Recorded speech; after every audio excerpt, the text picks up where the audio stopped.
Así que el día de hoy continuamos con la serie "Y si la cruz es más grande de lo que imaginamos", y si la cruz es más grande de lo que imaginamos.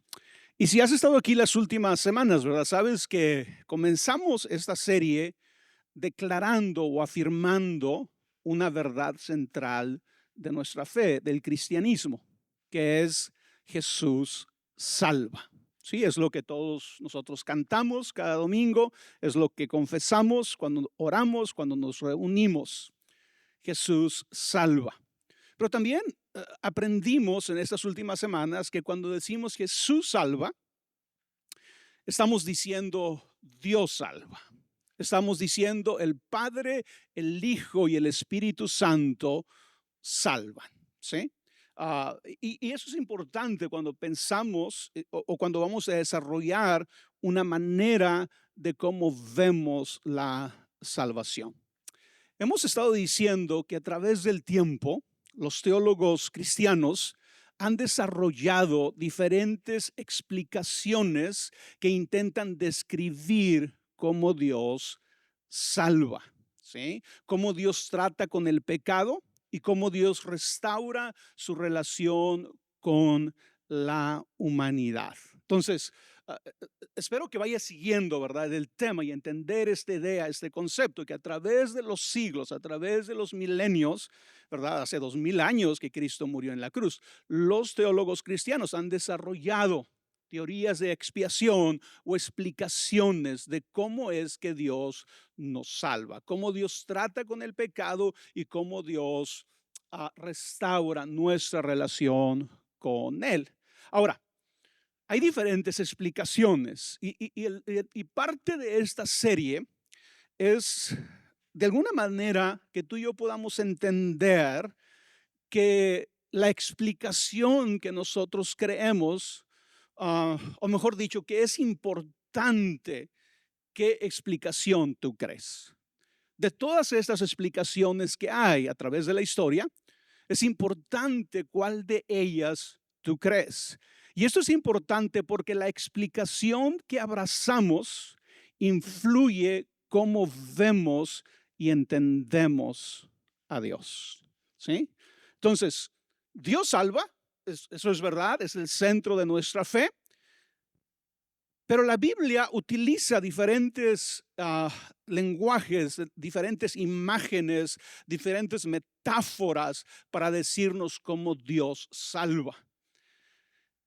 Y los cristianos después, ¿verdad?, de que vivieron los primeros apóstoles, los discípulos de Jesús, los cristianos hemos desarrollado estas explicaciones. Basándonos en la Biblia, hemos desarrollado estas explicaciones de cómo Dios nos salva, del papel que la cruz juega en nuestra salvación. Pero las explicaciones son diversas. Algunas son hasta contradictorias, ¿sí? Si crees una, tal vez tengas dificultad para creer otra. ¿Por qué? Porque manejan conceptos e ideas que en muchos casos se oponen, ¿sí? Entonces, aquella explicación que abracemos es importante. ¿Por qué? Porque influye cómo vemos y entendemos a Dios. Y yo les he estado diciendo, ¿verdad?, que la mayoría de nosotros hemos sido influenciados principalmente por la explicación conocida como la teoría de sustitución penal, ¿sí? Am, y todavía no veo esa teoría, la vamos a ver más adelante. Pero la razón por la que he estado repitiendo que la mayoría de nosotros hemos sido influenciados por esta explicación es porque esa es la realidad de muchos de nosotros. Son los lentes, esa explicación son los lentes a través del cual la mayoría de nosotros entendemos la salvación y entendemos la cruz, ¿sí? Y esta teoría afirma, la teoría de la sustitución penal afirma que Jesús tomó nuestro lugar en la cruz, cargando con el castigo y la ira de Dios contra el pecado para satisfacer la justicia divina y hacer posible nuestro perdón. Entonces, esa es una forma de explicar la salvación, esa es una forma de explicar la cruz, ¿sí? Pero esta teoría explica la salvación utilizando categorías legales de honor, de culpa, de castigo y juicio, ¿sí? Entonces, cuando tú ves la cruz, ves la salvación a través de los lentes de la sustitución penal, tú no te enfocas tanto en el amor de Dios, aunque obviamente es parte del amor de Dios. No te enfocas tanto en Dios como Padre. No, el lenguaje es un lenguaje legal acerca de nuestra culpa como pecadores, acerca del castigo que nosotros merecemos. Así que todo el lenguaje se vuelve legal. Y esto hace que veamos a Dios principalmente como juez. Veamos a Dios principalmente, o lo veamos a través de estos lentes que vemos a Dios como juez, ¿sí? Ahora, ¿Dios es juez? Sí, Dios es juez, ¿sí? Pero Dios también es padre, ¿sí? Dios también nos ama. Dios también es un Dios de misericordia. Dios también es un Dios de gracia. Y a veces, si no tenemos cuidado y si simplemente decimos, esta es la explicación que yo voy a tener de la cruz, te puede limitar en la forma en que ves y entiendes a Dios. Así que el domingo pasado aprendimos que las reflexiones de la iglesia primitiva sobre la salvación giraban principalmente en torno de un enfoque encarnacional, ¿sí? Y el enfoque encarnacional no habla de que merecemos el castigo, no habla de juicio, no habla de que Dios quiere castigarnos, no habla de que Dios quiere derramar su ira sobre nosotros. No, el enfoque encarnacional dice lo siguiente, dice que Dios salva a la humanidad porque el Hijo de Dios se hace humano, entra en nuestra condición y al vivir, morir y resucitar, restaura la humanidad desde dentro y la vuelve a unir con Dios, ¿verdad? Y esa fue la plática del domingo pasado, así que no quiero hablar mucho, ¿verdad? Porque luego no nos va a alcanzar el tiempo para lo que tenemos que hablar el día de hoy. En la sustitución penal, el problema esencial de la humanidad, como lo entiende la sustitución penal, es la culpa, es el pecado. Es que la ira de Dios, es que nos merecemos la ira de Dios, es que nos merecemos el castigo de Dios. Pero en el enfoque encarnacional, ¿sí? El enfoque o el centro es que somos una humanidad rota, que necesitamos ser sanados, que necesitamos ser restaurados. Entonces, en la sustitución penal, Dios se mueve de alguna manera motivado por su ira, por su castigo que tú y yo merecemos, pero Jesús ocupa nuestro lugar y nos salva de la ira de Dios. Pero en el enfoque encarnacional, Dios nos ama, nos ve rotos, nos ve enfermos, nos ve quebrantados y se hace hombre para sanarnos desde dentro, ¿sí? Entonces puedes ver cómo ambos teorías te dan dos perspectivas diferentes de la cruz, ¿sí? Y a lo largo, como lo he estado diciendo, ¿verdad? Del tiempo surgieron otras formas de explicar lo que ocurrió en la cruz. Así que el día de hoy vamos a ver dos.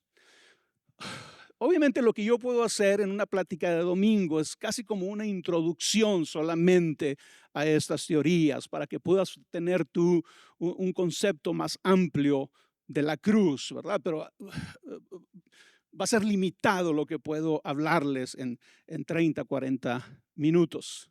Entonces, el día de hoy vamos a ver dos de esas teorías, que son Christus Victor y la satisfacción.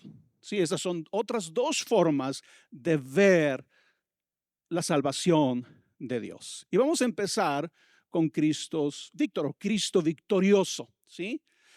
Y Cristo victorioso presenta la encarnación, vida, muerte y resurrección de Jesús como la gran victoria de Dios sobre todo lo que destruye la vida humana. ¿Sí? Entonces, esta es otra forma de ver la cruz, es esta otra forma de ver la vida de Cristo. Es la gran victoria de Dios sobre todo lo que destruye la vida humana.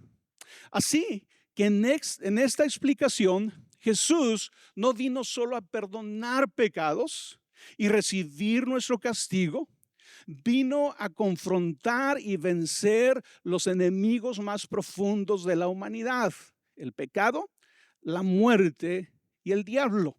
¿Sí? El corazón de este modelo es que en la vida, muerte y resurrección de Jesús, Dios entró en la historia humana y peleó nuestra batalla. Donde nosotros perdimos como seres humanos representados en Adán y Eva, donde nosotros perdimos, Jesús gana. Y su vida, toda su vida es esta batalla, ¿sí?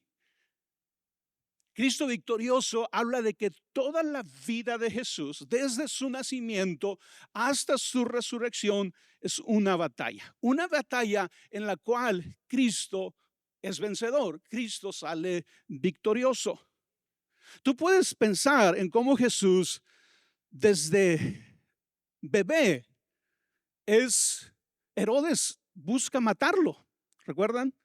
Herodes busca destruir a Jesús desde bebé. Entonces podemos ver cómo desde el inicio la vida de Jesús es una batalla. Antes de iniciar su ministerio, Jesús tiene que resistir la tentación del diablo. Tiene que vencer donde Adán falló, porque Adán cayó en la tentación, Eva cayó en la tentación. Jesús vence en la tentación. ¿Sí?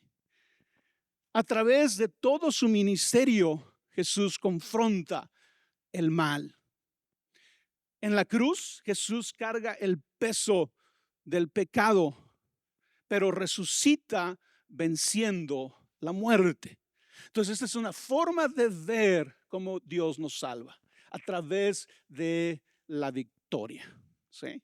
Pero lo interesante de esto es que Jesús ganó la batalla de la forma más inesperada. De algo que, si lo pensamos, no hace mucho sentido. Jesús no venció por medio de la violencia, sino por medio de obediencia, sufrimiento y amor sacrificial. De esa forma, Cristo es vencedor. Y de hecho, es la forma en que Cristo quiere que nosotros venzamos a nuestros enemigos. Que tú y yo venzamos aquellas cosas que vienen en nuestra contra, no con violencia, sino con obediencia, con sufrimiento y amor sacrificial. Lo podemos ver de esta manera. El Cristo crucificado es el Cristo victorioso. Ahora, cuando yo digo esto, ¿verdad? Yo te digo, el Cristo crucificado es el Cristo victorioso. Para ti es, claro, amén, lo creo, ¿verdad? Pero tenemos que entender que cuando esto sucedió, cuando Cristo fue crucificado, la crucifixión era el castigo para los esclavos. Era el castigo humillante que los romanos le daban a los criminales, a los esclavos. Si tú eras ciudadano romano, tú no podías ser crucificado, por ejemplo, aunque fueras un criminal. Pero Jesús es crucificado. No traje la foto, pero de hecho, lo que se cree que es la primera imagen de Jesús crucificado, es esta imagen donde alguien se está burlando de los cristianos y le está diciendo, tu Dios lo crucificaron. ¿Sí me entiendes? Entonces, cuando nosotros pensamos en que el Cristo crucificado es el Cristo victorioso. A nosotros nos da sentido, ¿verdad? Pero en su origen era algo totalmente sorprendente. ¿Cómo que el Cristo crucificado? ¿Cómo que aquel que fue humillado? ¿Cómo que aquel que murió como un criminal? ¿Cómo aquel que murió como un esclavo es victorioso? Lo que parecía derrota era victoria. Y vamos a llegar a la Semana Santa, ¿verdad? Pero por eso Jesús muere el viernes, es sepultado, y Jesús está en la tumba todo el sábado. Y muchos teólogos, muchos escritores cristianos han escrito sobre el sábado y cómo el sábado se sentía como derrota. Se sentía como que nada había funcionado. Todo había salido mal. Todo había sido un fracaso. ¿Por qué? Porque había terminado en la cruz y había terminado en la muerte de Cristo. Lo que parecía debilidad era poder. Lo que parecía el final era el comienzo de una nueva creación. Por eso Pablo escribió algunos años después: la muerte ha sido devorada por la victoria. ¿Dónde está, oh muerte, tu victoria? ¿Dónde está, oh muerte, tu aguijón? El aguijón de la muerte es el pecado y el poder del pecado es la ley. Pero gracias a Dios que nos da la victoria por medio de nuestro Señor Jesucristo. Así que en esta manera de explicar la salvación, la cruz no es solo el lugar donde Jesús sufrió. Obviamente es el lugar donde Jesús sufrió, pero no es solamente el lugar donde Jesús sufrió, es el lugar donde Jesús peleó por nosotros. Y la resurrección no es solo la prueba de que Jesús está vivo. Es la declaración de que el pecado, la muerte y el diablo han sido vencidos. Eso es lo que declara la resurrección de Jesús. Piénsalo de esta manera, y por eso esta teoría, al igual que el enfoque encarnacional, toma en cuenta toda la vida de Jesús. Su vida, su muerte y su resurrección. No puedes separarlo, ¿sí? Somos salvos por la vida, por la muerte y por la resurrección de Cristo. ¿Por qué? Porque sin la resurrección, la cruz simplemente sería un martirio. Sería el sufrimiento injusto de alguien inocente. Sería el sacrificio de alguien inocente, sería un martirio solamente. Ahora, el martirio, ¿verdad?, tiene sus méritos, pero eso no es lo que es la muerte de Cristo. La muerte de Cristo no es un martirio solamente, ¿sí? En la resurrección, la cruz es revelada como victoria, ¿sí? Entonces, esta es una forma de ver la salvación, cómo Dios logra nuestra salvación. Ahora vamos a ver el modelo de satisfacción. Y el modelo de satisfacción empieza estableciendo, haciéndonos entender que Dios es el bien supremo. Dios es bueno, pero Dios es el bien supremo, obviamente en el mundo, en el universo, pero es el bien supremo para nosotros los seres humanos. Y los seres humanos fuimos creados para vivir en obediencia y encontrar plenitud en Dios, ¿sí? Entonces, cuando pensamos en esto, es darnos cuenta de eso, ¿verdad? Dios es el bien supremo. Si tú y yo vamos a buscar lo mejor que podemos buscar en nuestra vida, es Dios, porque Él es el bien supremo. No hay ningún bien mayor que Dios mismo. Él es el bien supremo, ¿sí? Entonces, eso establece esta teoría. Dios es el bien supremo. Y luego tiene que ver que tú y yo fuimos creados para vivir en relación a este bien supremo. Quiere decir que Dios nos dio a nosotros ciertas facultades relacionales para poder tener una relación con Dios, ¿sí? Dios nos hizo con esta capacidad, ¿verdad? Esa capacidad humana de relacionarnos con Dios. Y eso es increíble porque si lo ves de esta manera, Dios es el bien supremo en el universo. Y tú y yo tenemos esta habilidad dada por Dios para podernos relacionar con Él. Ese es el vínculo extraordinario entre Dios y los seres humanos. ¿Sí? Así que en esta explicación, el problema fundamental del ser humano es el pecado y la culpa delante de Dios. ¿Sí? Y no solamente una humanidad rota o una humanidad que necesita ser sanada.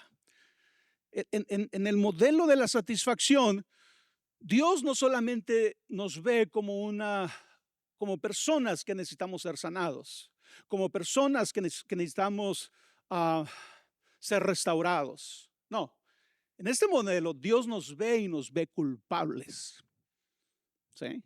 Dios nos ve y lo que ve es que nosotros pecamos.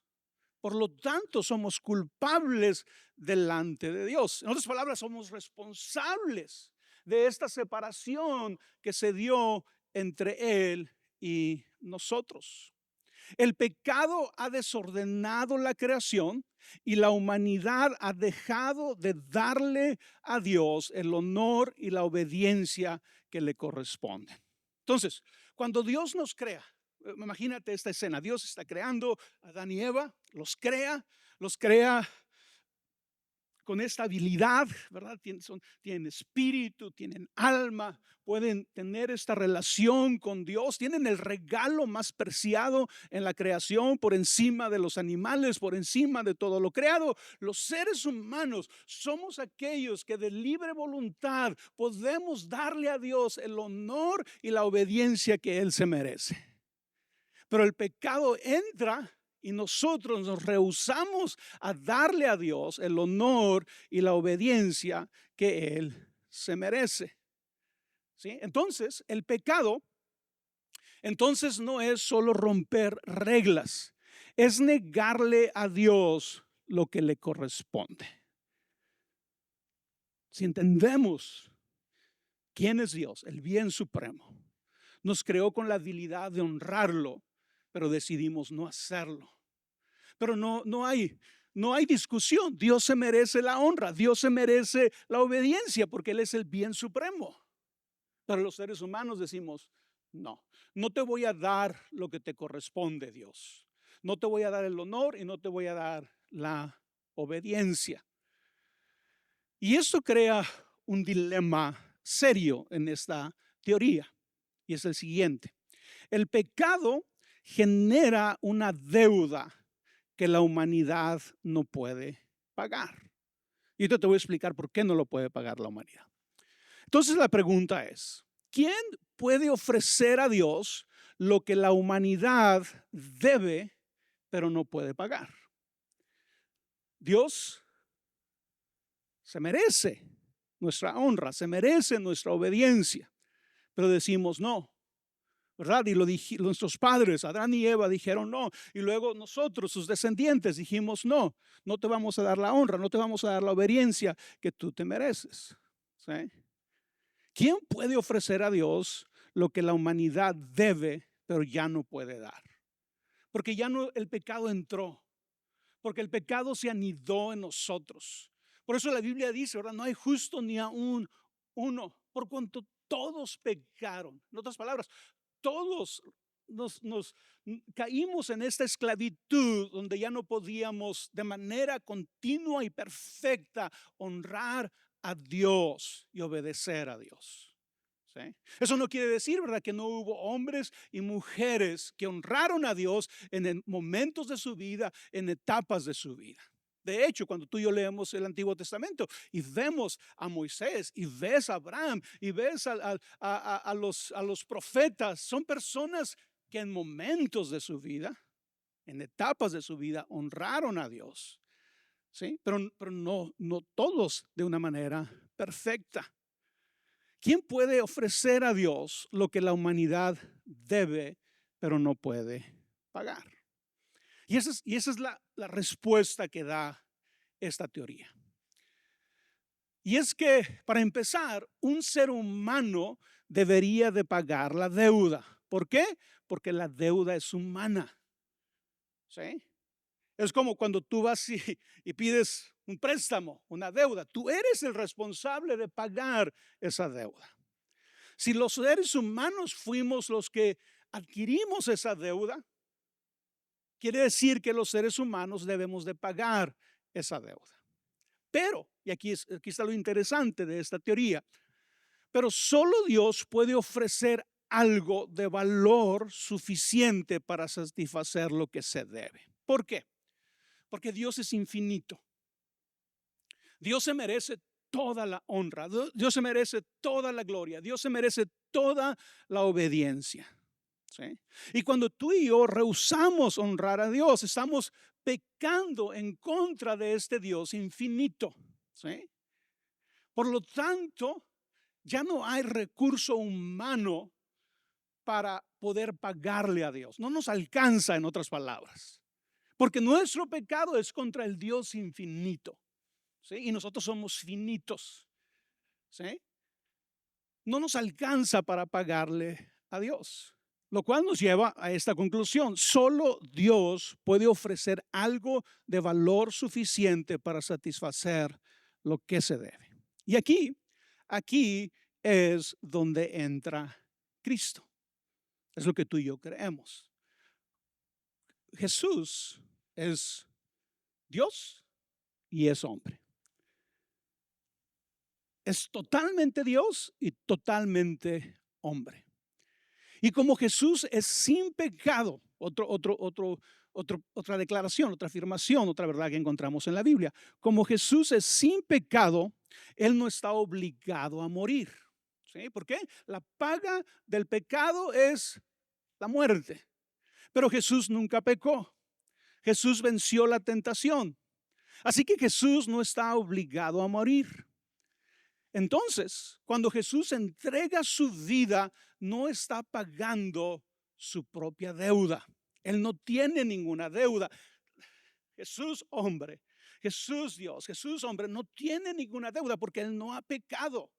Así que cuando Él paga, si lo podemos decir así, la deuda, no está pagando su propia deuda.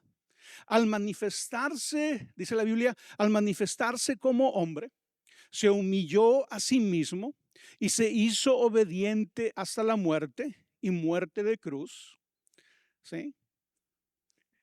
Cuando leemos este pasaje nos damos cuenta de algo, ¿verdad? Y es que la muerte de Cristo no es el castigo por su pecado. Jesús no muere porque Él está obligado a morir. Jesús muere porque Él decide entregarse, porque Él decide morir, porque Él está dispuesto a humillarse y ser obediente hasta la muerte y muerte de cruz. Y Jesús dijo, ¿verdad?, que nadie le quitaba su vida, que Él de sí mismo la ponía. ¿Sí? En otras palabras, nadie me está obligando a morir. Ni, si lo pudiéramos decir de esta manera, ni Dios Padre me está obligando a morir. Yo de mí mismo la pongo, dice Jesús. Está ofreciendo algo libremente, algo que no le podía ser exigido a Él porque Él no había pecado.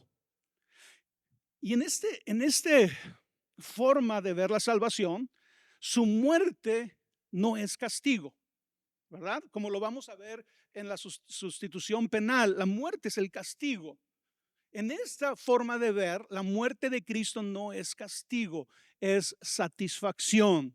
Le está dando a Dios lo que Dios demanda, lo que Dios merece en términos de honra y de obediencia. Es una entrega voluntaria de valor infinito. ¿Por qué? Porque Jesús es Dios también. Quiere decir que su honra y su obediencia tienen un valor infinito. ¿Sí? Cristo ofrece a Dios lo que la humanidad jamás podría ofrecer: honor, una obediencia perfecta y una entrega total que restaura lo que el pecado había desordenado.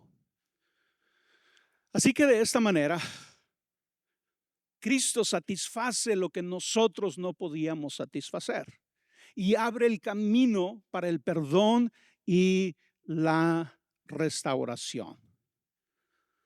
Y aquí algo importante en esta teoría es que Dios no puede tratar el mal como si no importara. Pero la respuesta no es simplemente castigo o violencia.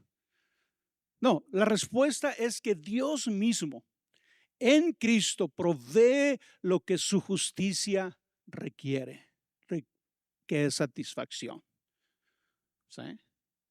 Dice el pasaje, hablando de Jesús, dice: Dios lo ofreció como un sacrificio para obtener el perdón de pecados, el cual se recibe por la fe en su sangre.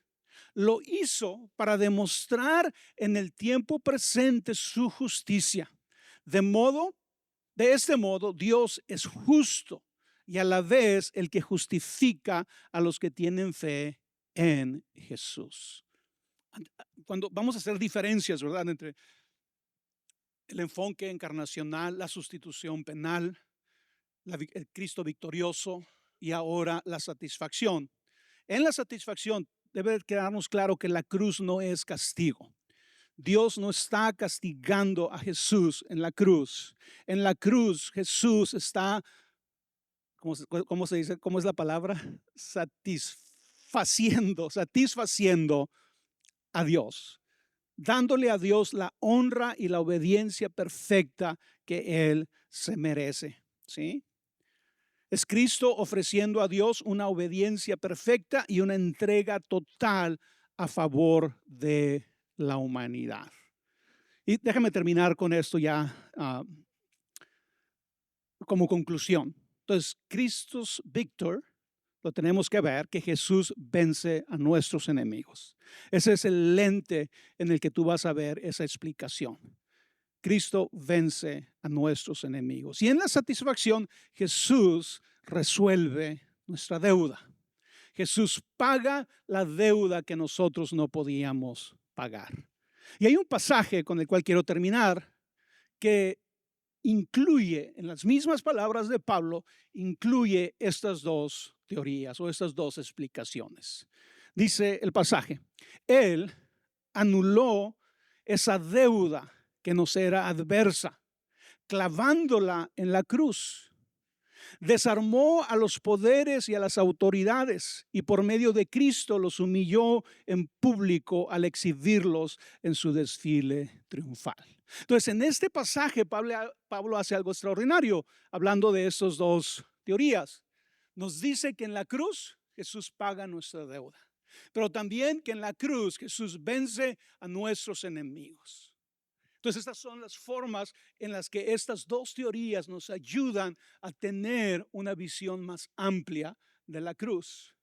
Y por eso, ¿verdad?, el título de esta serie es: ¿y si la cruz es más grande de lo que imaginamos? Especialmente si solamente la hemos estado viendo a través de unos lentes, de una forma específica, de una teoría específica, y no hemos sabido que a través de los siglos los cristianos, las mejores mentes cristianas han desarrollado diferentes explicaciones para ayudarnos a entender lo que Cristo hizo por nosotros. No solamente en la cruz, obviamente en la cruz, pero en su vida, en su muerte y en su resurrección. ¿Sí? Espero que estés aprendiendo, que te esté ayudando y que podamos seguir viendo este tema las próximas semanas.